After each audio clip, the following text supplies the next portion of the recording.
Oke, selamat pagi semuanya. Pada pertemuan ini kita akan membahas mengenai aspek teknis dan produksi. Nah, pada pertemuan yang kemarin kalian sudah berdiskusi bersama untuk membahas materi, dan materi kita seperti yang sudah tertulis di RPS itu sampai pertemuan ke 6. Nah, harusnya ini adalah ini memang pertemuan terakhir begitu ya, karena minggu depan kita akan UTS begitu ya. Nah, kita akan membahas mengenai aspek teknis dan produksi. Nah, jadi aspek teknis dan produksi itu biasanya berkaitan dengan menganalisis kelayakan secara teknis. Jadi ini berkaitan dengan manajemen operasi. Nah, jadi ada beberapa hal yang harus diperhatikan dalam aspek teknis dan produksi, itu berkaitan dengan keputusan operasi yang perlu dianalisa. Jadi perlu juga analisa kelayakannya. Jadi kita akan membahas itu satu persatu di sini. Oke. Di sini kita akan membahas mengenai desain produk dan jasa. Jadi perusahaan itu perlu membuat keputusan. Jadi baik mengenai produk dan jasa yang tentunya ditawarkan untuk masyarakat atau konsumen. Jadi namanya usaha ketika untuk merancang suatu produk itu perlu perlu masukan begitu ya, perlu masukan dari masyarakat bagaimana manfaatnya begitu ya. Jadi perlu ada keikutsertaan dari masyarakat. Jadi kita perlu ada menganalisa dulu gitu ya. Jadi bagaimana sih perusahaan merancang suatu produk?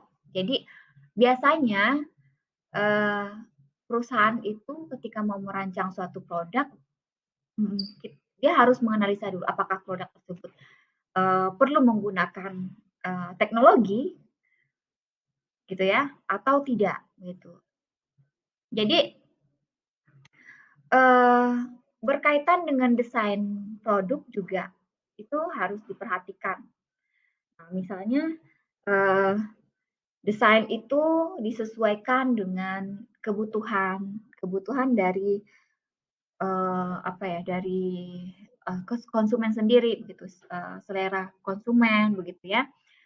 Jadi desain itu harusnya menarik sehingga produk tersebut produk tersebut mudah diterima oleh konsumen begitu ya. Dan itu perlu perlu ada desainnya, contohnya, kemudian bagi perusahaan juga harus dipertimbangkan ada efek dari pembiayaannya gitu. Jadi dan tentunya harus fleksibel dan inovasi ya, bersifat inovasi. Nah, jadi untuk mendesain suatu desain produk yang menarik itu juga harus diperhatikan adalah harganya juga harus kompetitif. Jadi bisa bersaing dengan produk-produk yang ada di luar begitu ya. Kemudian tentunya biayanya juga tidak terlalu mahal. Nah, biasanya desain produk ini berkaitan dengan seleksi barang dan jasa. Jadi seleksi produk itu merupakan bagian dari pemulihan barang atau jasa yang diserahkan kepada pelanggan seperti itu.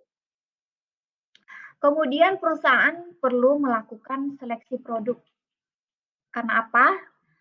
Karena supaya ada perbedaan dengan pesaing ya. Jadi produknya itu harus diseleksi.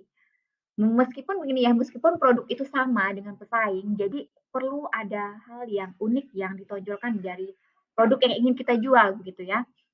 Nah, kemudian perlu mendiferensiasikan produk terhadap pesaing agar dapat mencapai keunggulan. Jadi perlu adanya diferensiasi dari produk tersebut sehingga bisa ikut bersaing begitu ya, ikut Kemudian dengan kata lain artinya strategi produk itu mendukung. Jadi mulai dari strategi banyak ya, mulai dari strategi jenis produknya, kemudian kemasannya, kemudian penampilannya, begitu ya. Harga itu juga menjadi salah satu strategi supaya produk itu unggul, begitu ya. Kemudian yang kedua adalah siklus kehidupan produk. Nah, di mana atau produk life cycle gitu ya, di mana desain produk itu berhubungan dengan siklus kehidupan produk. Nah, jadi kalau bisa digambarkan itu produk itu diibaratkan suatu kehidupan ya. Jadi dimulai dari kehidupan baru, ibaratnya kalau manusia itu ya adanya kelahiran, kemudian sampai me, apa ya menjelang remaja, kemudian dewasa, tua hingga sampai meninggal begitu ya. Jadi itu adalah siklus kehidupan produk. Jadi produk juga akan mengalami hal serupa begitu. Jadi yang perlu harus dilakukan adalah perlu adanya penyesuaian dengan selera konsumennya. Jadi bagaimana kita menyiapkan satu produk itu disesuaikan dengan perkembangan zaman suatu teknologi atau perubahan selera konsumennya seperti itu. Kemudian kita masuk di manajemen kualitas. Nah, tadi kita bicara tentang desain produk dan jasa, kita sekarang berbicara tentang manajemen kualitas. Nah, jadi manajemen kualitas itu dimulai dari bagaimana kualitas input atau proses serta outputnya. Jadi mulai dari awal hingga mulai dari persiapan, kemudian sampai ke produknya sudah launching begitu ya. Nah, jadi perlu adanya suatu manajemen, di mana manajemen ini mengawasi kualitas ya apa ya dengan memanfaatkan alat-alat yang apa ya alat-alat di mana alat-alat ini juga berkontribusi untuk uh, dalam proses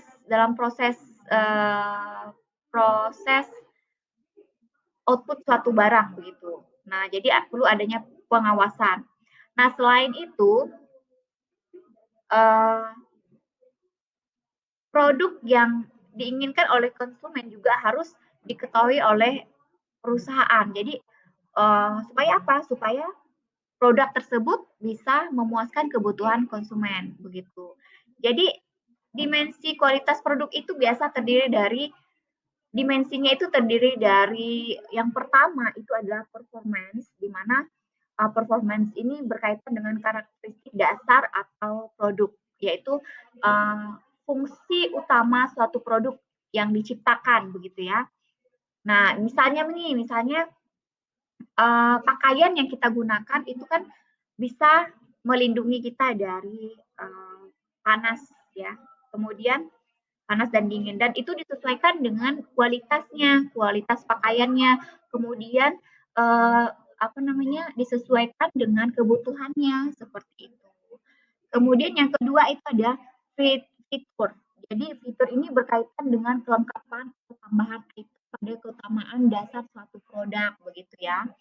Nah, jadi misalnya adanya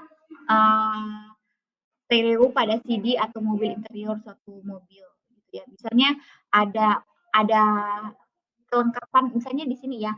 Kamu beli motor misalnya. Nah, motornya itu ada kelengkapan atau ada tambahan di situ misalnya eh, apa ya? Seperti adanya musik kayak gitu kan. Kemudian ada apa ya TV dengan LCD yang kecil begitu. Nah, itu adalah bagian dari kelengkapan. Kemudian adanya reliability yaitu keandalan. Nah, keandalan ini berkaitan dengan suatu produk sesuai dengan yang diharapkan. Jadi ini adalah bagian dari dimensi kualitas produk. Selanjutnya kita masih berhubungan dengan Apa tadi? Berhubungan dengan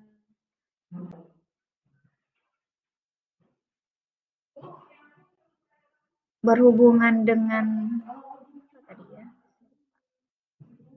Berhubungan dengan dimensi kualitas produk, tadi kita sudah membahas dari performance, kemudian fitur, kemudian reliability-nya, kemudian kita akan membahas mengenai masih dengan dimensi kualitas produk tadi adanya reliability, jadi keandalan tadi.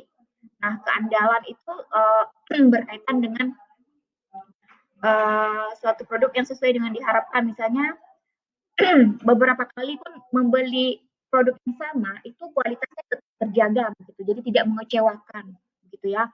Kemudian selanjutnya adalah performance atau kesesuaian dengan standar, misalnya kamar sebuah hotel berbintang sesuai dengan standar, misalnya tersedianya apa ya, tersedianya tempat tidur, kemudian adanya lemari pakaian, ada AC, kulkas, kemudian eh, kamar mandi yang lengkap dengan misalnya dengan uh, apa ya, dengan bathtubnya seperti itu.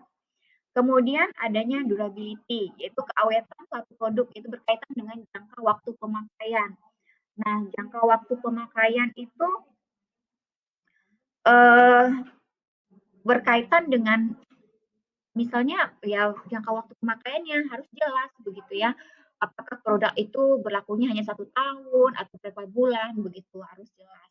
Kemudian berkaitan dengan service ability-nya. Jadi kemampuan satu produk untuk diperbaiki. Misalnya jika suku cadang kendaraan bermotor yang rusak itu dapat diperbaiki ataupun diganti dengan suku cadang yang baru dengan mudah begitu ya. Nah, itu adalah dimensi kualitas produk yang perlu diperhatikan. Nah, yang terakhir itu ada, sorry, yang terakhir itu estetik. Jadi estetik ini bagaimana bau, rasa, suara maupun penampilan suatu produk. Estetik ini misalnya ya eh, rasa gurih pada produk donat ataupun harumnya parfum.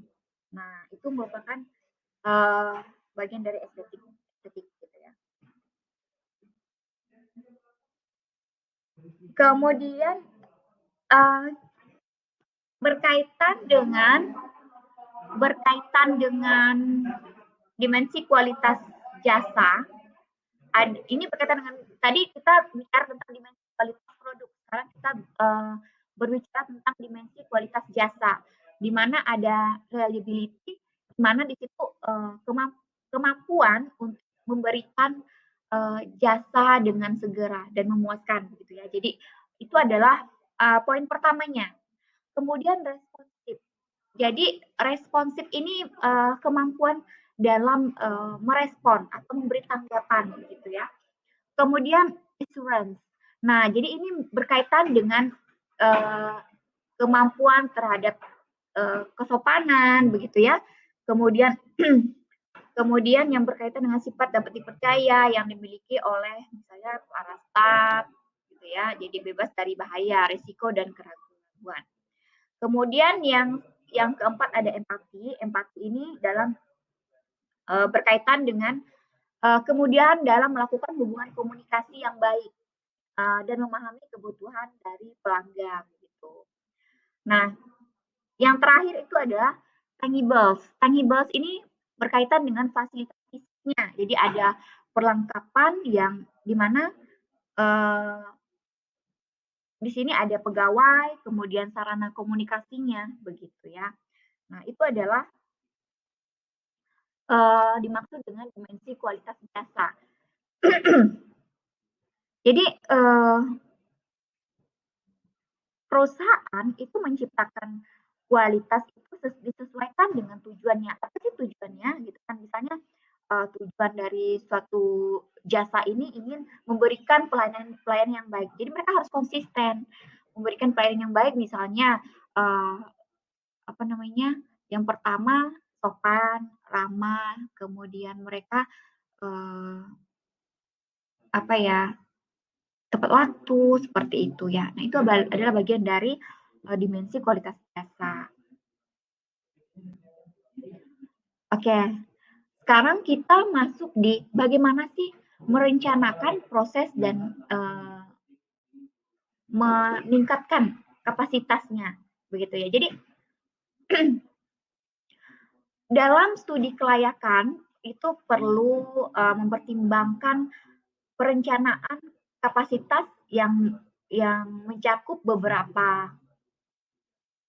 seberapa banyak produk yang harus seberapa banyak produksi yang harus dilakukan oleh suatu perusahaan, begitu ya. Misalnya berapa banyak kemampuan mereka dalam memproduksi jasa dan barang itu sesuai dengan kebutuhan dari pelanggan, gitu ya. Kemudian ukuran dan kapasitasnya juga disesuaikan dengan kemampuan produksinya.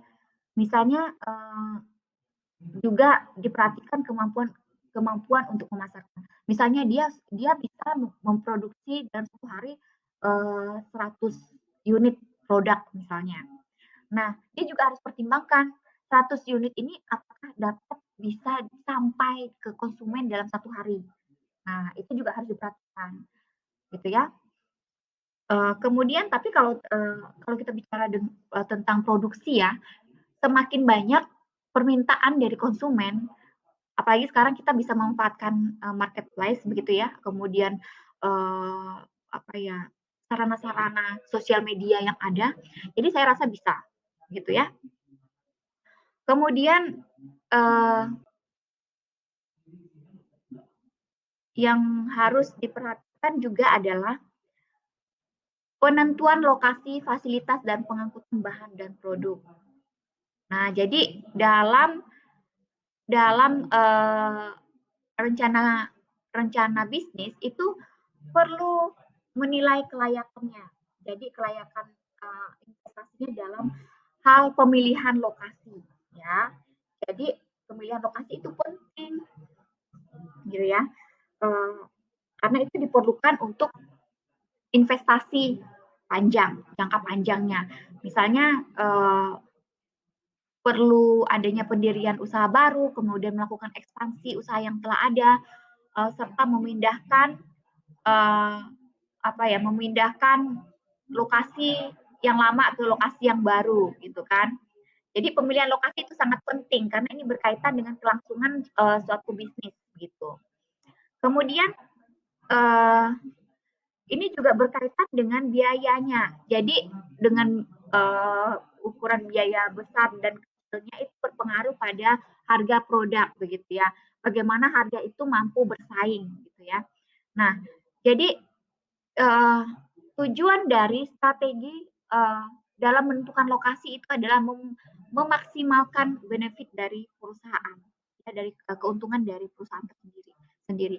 Kemudian yang pertama itu manfaatnya bagi industri, ya, tentunya untuk meminimalkan harga biaya lokasi yang tepat untuk mendekati lokasi gudang. Jadi lokasi dari tempat produksi dengan gudang itu tidak terlalu jauh, seperti itu.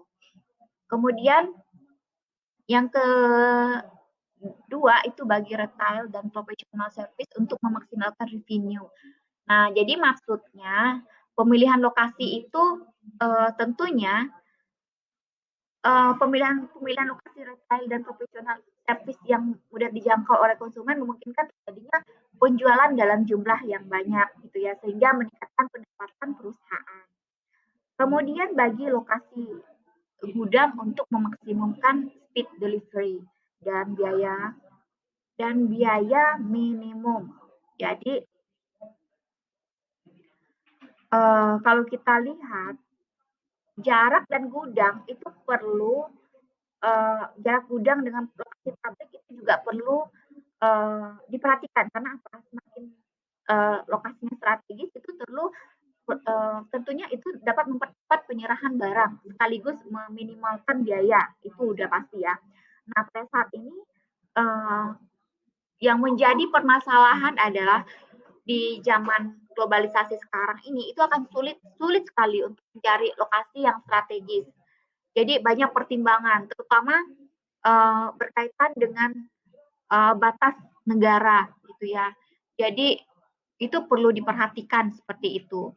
Nah, kemudian perlu adanya pertimbangan yang matang begitu untuk menentukan lokasinya. Jadi perlu dilihat lagi infrastrukturnya, bagaimana keamanannya, gitu kan, bagaimana izinnya. Nah, itu juga menjadi suatu hal yang harus diperhatikan. Namun kalau misalnya kita bicara tentang perusahaan secara global, mereka akan menjalankan beberapa tahap gitu ya, yang harus dijalankan terutama untuk pemilihan lokasi untuk produksi seperti itu. Kemudian pemilihan lokasi akan mempertimbangkan beberapa faktor yang disesuaikan dengan jenis dan kondisi perusahaan. Nah, berikut ini ada beberapa faktor yang perlu diperhatikan dalam menentukan lokasi. Nah, kita bicara tentang faktor dominannya. Nah, ini adalah faktor dominan atau faktor utama yang harus diperhatikan. Yang pertama itu adalah tenaga kerja. Tenaga kerja merupakan salah satu faktor yang utama. Nah, seperti yang kita ketahui bahwa ketika perusahaan membuat suatu usaha, mereka mereka perlu adanya orang yang membantu begitu ya. Jadi yang harus diperhatikan oleh perusahaan adalah bagaimana keterkaitan antara upah dan kebutuhan sifat pekerjanya, kemudian bagaimana produktivitas pekerjanya, kemudian kekuatan serikat pekerjanya itu hal penting. Ini khusus untuk perusahaan ya. Nah, misalnya ini suatu tenaga kerja dari luar negeri dengan dalam negeri, otomatis penggajiannya pasti akan berbeda begitu ya. Jadi itu perlu diperhatikan. Kemudian adanya yang kedua adalah pasar. Nah, pasar sendiri itu merupakan hal utama yang harus dipikirkan oleh perusahaan. Jadi bagaimana suatu perusahaan itu uh, memperhatikan produk-produk yang menimbulkan biaya yang cukup berat. Jadi khususnya untuk transportasi. Transportasi di sini bagaimana pemasarannya, begitu bagaimana jangkauan dari lokasi pabrik dan proses produksi dan gudang begitu. Itu yang jadi satu hal yang perlu diperhatikan. Kemudian yang ketiga adalah kualitas kehidupan. Jadi kualitas kehidupan ini sangat penting ya, yang berkaitan dengan biaya hidup, kemudian keamanan yang berpengaruh terhadap keberlangsungan operasi. Nah, kemudian yang keempat adalah kedekatan dengan supplier dan sumber supplier dan sumber. Nah, ini berkaitan dengan biaya. Misalnya pajak, listrik, dan air. Nah, jadi beberapa perusahaan itu mempertimbangkan juga pajak ataupun lokasi, di mana pemerintah setempat memberikan insentif pajak. Jadi kalau misalnya adanya insentif dari pemerintah, perusahaan akan kejar itu begitu, karena itu merupakan salah satu kunci bagaimana mereka bisa menekan biaya operasional, begitu ya. Kemudian faktor lainnya adanya faktor lain, misalnya tersedia tempat ekspansi, kemudian adanya aturan polusi, iklim, undang-undang, dan lainnya. Itu adalah faktor utama yang menjadi salah satu penentu bagaimana pemilihan lokasi yang harus dipertimbangkan oleh perusahaan. Seperti itu. Kemudian lokasi perusahaan jasa atau yang kedua adalah lokasi perusahaan jasa. Ini adalah merupakan faktor dominan dari lokasi perusahaan jasa. Yang pertama itu adalah kedekatan dengan konsumen. Nah, kedekatan dengan konsumen ini sangat penting karena apa? Karena ini merupakan merupakan bagian dari bagaimana keberlanjutan usaha tersebut. Nah, misalnya lokasi laundry misalnya. Lokasi laundry ini dekat dengan kampus begitu. Nah, ini merupakan suatu hal yang yang sangat baik karena apa? Karena ini menentukan sampai di mana perusahaan itu bisa berjalan. Kemudian biaya transportasi. Nah, biaya transportasi juga merupakan pertimbangan di mana ini merupakan bagian dari bagaimana suatu lokasi perusahaan ini itu dapat mempercepat penyerahan jasa kepada pelanggan. Nah, ini juga perlu diperhatikan. Kemudian yang ketiga, kualitas kehidupan. Kualitas kehidupan ini misalnya dipengaruhi oleh adanya sekolah yang baik, budaya yang baik, gaya hidup yang baik begitu ya, tingkat keamanannya juga diperhatikan begitu ya. Kemudian adanya yang selanjutnya adalah lokasi pesaing. Nah, lokasi pesaing ini juga perlu diperhatikan. Kemudian terutama dalam seperti yang kalian ketahui lah ya, pengalaman kita lah ya. Kita tentunya sebagai konsumen itu pastinya ingin mendapatkan harga yang murah begitu ya, kualitas yang baik begitu kan. Nah, tentunya ini menjadi pertimbangan kita bagaimana harga yang kita sediakan untuk konsumen itu dapat bersaing. Kemudian faktor lainnya ini berkaitan dengan ya itu tadi, misalnya seperti adanya aturan, undang-undang, iklim, cuaca, dan sebagainya, itu adalah faktor lain. Nah, faktor spesifik ini misalnya faktor spesifik bisa berkaitan dengan lalu lintas, kemudian kelayakan area parkir, dan sebagainya. Jadi itu merupakan bagian dari kemudahan akses bagi konsumen sendiri, begitu ya. Selanjutnya kita membahas mengenai perusahaan global itu perlu mempertimbangkan faktor-faktor yang banyak dalam menentukan lokasi. Yang pertama, adanya politik, aturan, dan sikap insentif.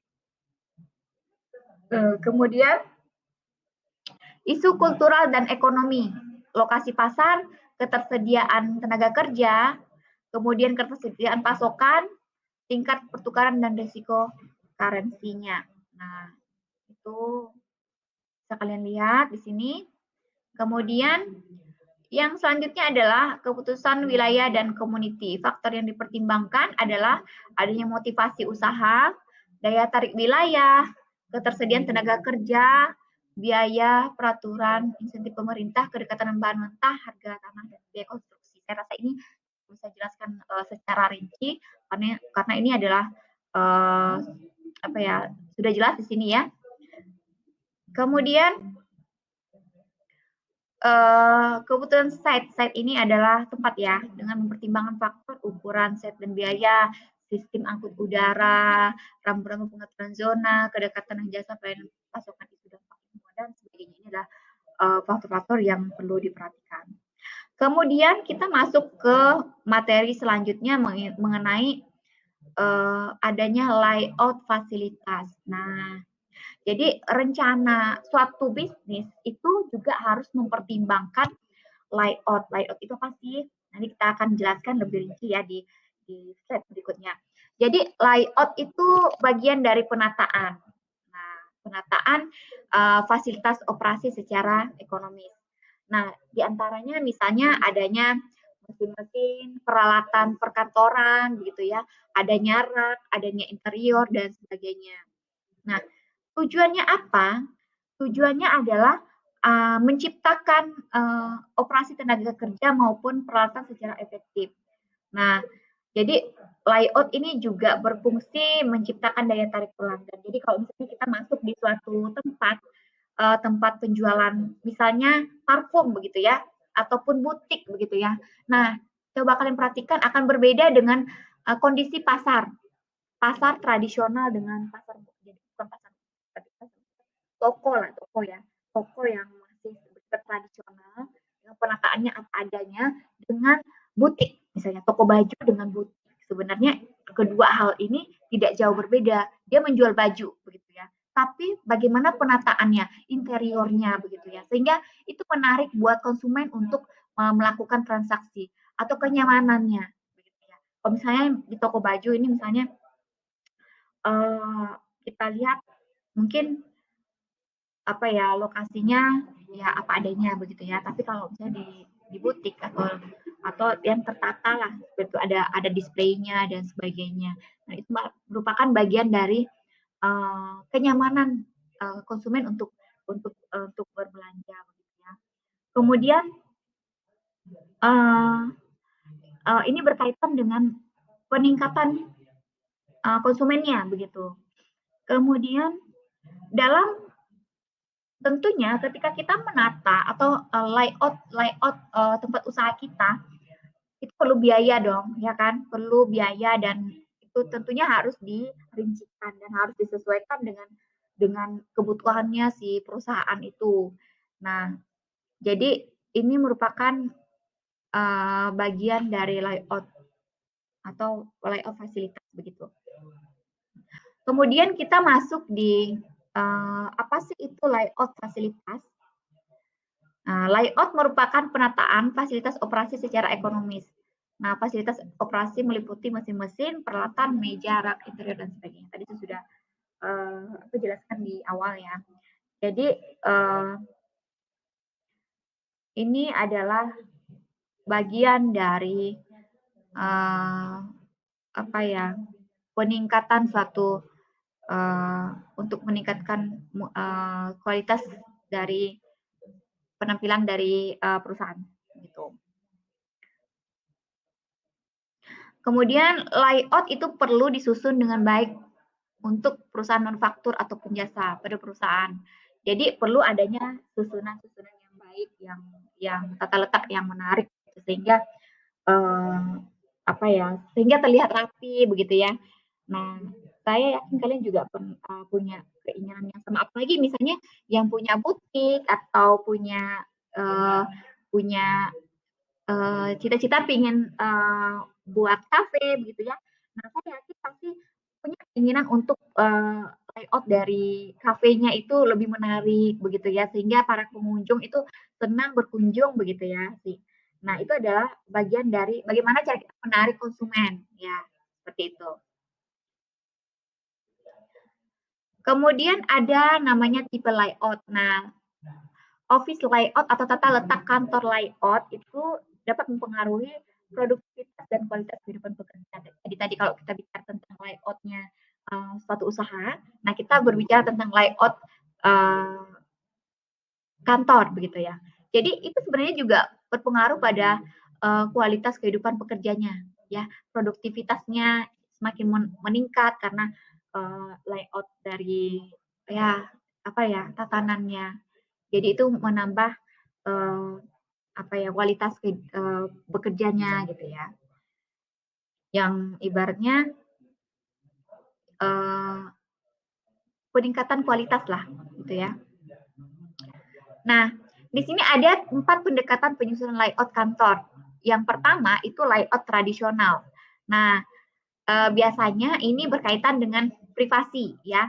Jadi biasanya itu suatu manajemen itu perlu membutuhkan privasi, sementara kalau misalnya terbuka itu tidak ada privasi jadinya ya. Jadi ini layout ini memiliki ciri adanya gang yang panjang dengan pintu tertutup.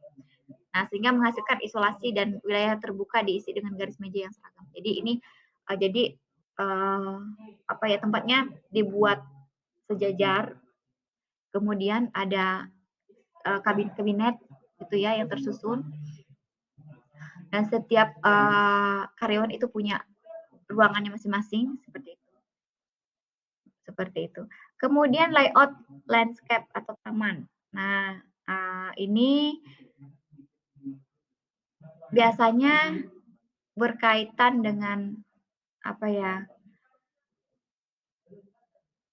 kaca-kaca ya, kaca-kaca yang transparan, kemudian adanya taman-taman begitu sebagai sebagai apa ya sebagai tempat yang apa ya, supaya visual kita menarik begitulah gitu ya.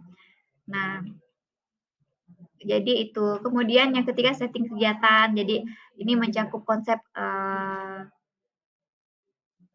seperti apa ya, seperti perpustakaan, fasilitas, ruang konferensi.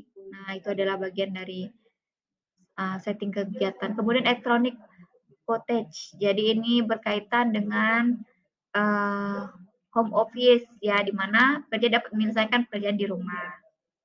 Kemudian retail layout. Retail layout ini berkaitan dengan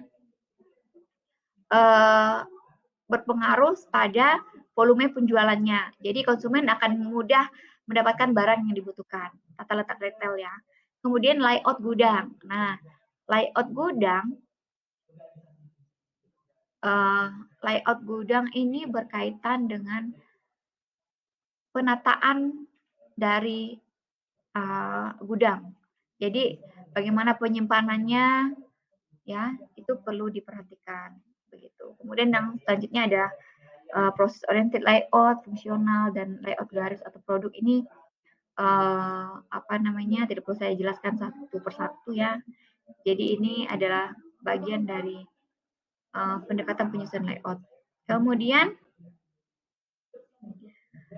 yang selanjutnya adalah manajemen rantai pasokan. Nah, jadi studi kelayakan aspek teknis sendiri itu harus menilai berdasarkan aktivitas aliran yang berkaitan dengan rantai pasokan. Jadi apakah misalnya dari produk yang sudah jadi menjadi produk dari produk yang setengah jadi menjadi produk yang sudah jadi dan hingga sampai ke pelanggan. Nah, itu kan perlu adanya saluran di mana saluran ini dapat distribusi dengan baik dan di mana di dalamnya juga ada informasi-informasi yang diperlukan oleh konsumen ketika membeli produk tersebut begitu ya.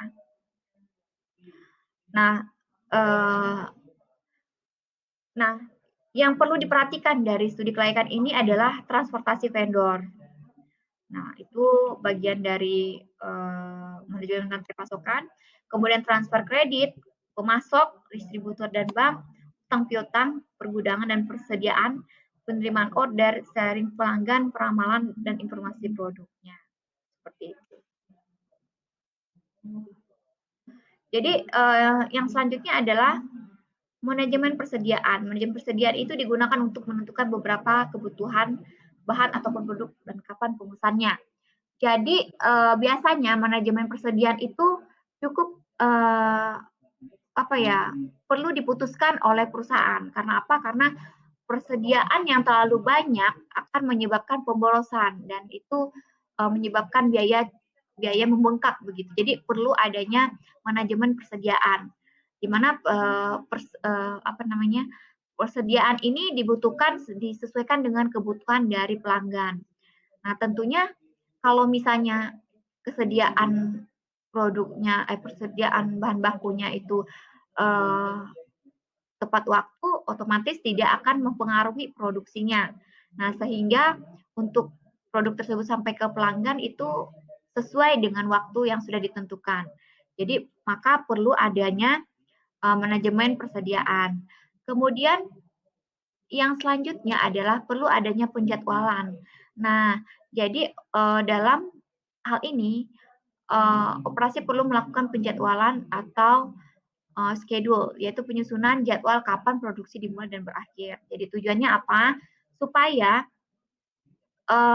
Supaya bagaimana produk itu bisa diproduksi sehingga perusahaan itu perlu menyusun perencanaan, terutama di bagian produksi.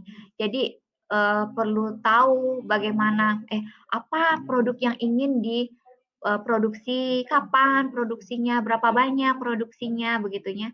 Nah, itu perlu dibuat penjadwalan sehingga ketika memproduksi barang itu dapat berjalan sesuai dengan tepat waktu.